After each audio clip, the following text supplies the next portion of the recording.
Hey Fighting Night fans, this is Chad Beattie, Director of Athletic Communications, bringing you this week's episode of the Nightly Review. It was a difficult week in Lynn Athletics, so let's get right to it, first with volleyball, who had a pair of matches against Palm Beach Atlantic and Nova Southeastern. The Fighting Knights hosted the 17th ranked Palm Beach Atlantic Sailfish in front of a packed house on Friday night.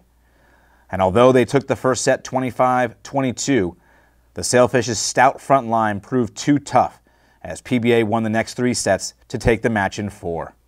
Claire Angelic led the blue and white with 7 blocks. Lynn traveled to Nova Southeastern the following morning for its first SSC match of the season, but appeared out of gas as the Sharks took the match in straight sets. The Lynn Middles turned in a productive performance, however, led by Angelic and Lydia West, combining for nearly 60% of the squad's kills.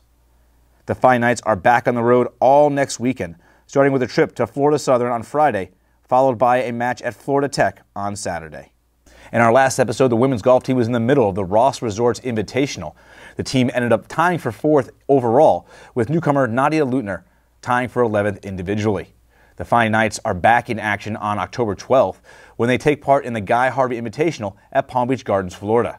The women's soccer team was on a pair of road games last week when they traveled to West Palm Beach, Florida, to take on Palm Beach Atlantic, and then later traveled to St. Leo. The Fighting Knights suffered setbacks at both PBA and St. Leo, with a couple of losses. Lynn went into halftime tied 2-2 against Palm Beach Atlantic, but the Sailfish were able to capitalize on a Lynn red card to notch the game winner.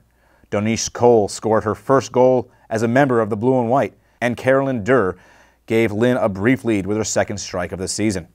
Cole continued her offensive prowess on Saturday in the squad's 3-1 setback at St. Leo, and Summer Schultz earned her first assist of the season.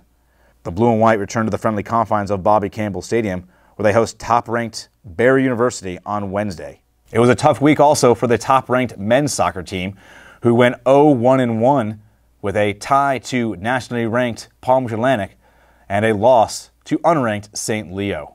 The top-ranked Fighting Knights duked it out with the 21st-ranked Palm Beach Atlantic Sailfish in a 2-2 draw Wednesday evening. Lynn came out on fire, taking a 2-0 lead within the first 7 minutes, but Palm Beach Atlantic scored a goal late in the first half and then took advantage of the Fighting Knights being a man down in the second half to knot the game up. Lynn then hosted rival St. Leo in their SSC opener. Chris Hellman scored his 9th goal of the year, but the Lions shocked the Fighting Knights with a 3-1 upset. The squad returns to action next Wednesday when they hit the road for the first time this year to take on longtime rival Barry University. Well, that's it for this week's Nightly Review. Log on to www.lynnfightingknights.com for all the latest news, scores, and updates on your favorite Fighting Knights programs. And don't forget to follow @Lynn_Knights on Twitter and Instagram. This is Chad Beattie, Director of Athletic Communications. See you guys later.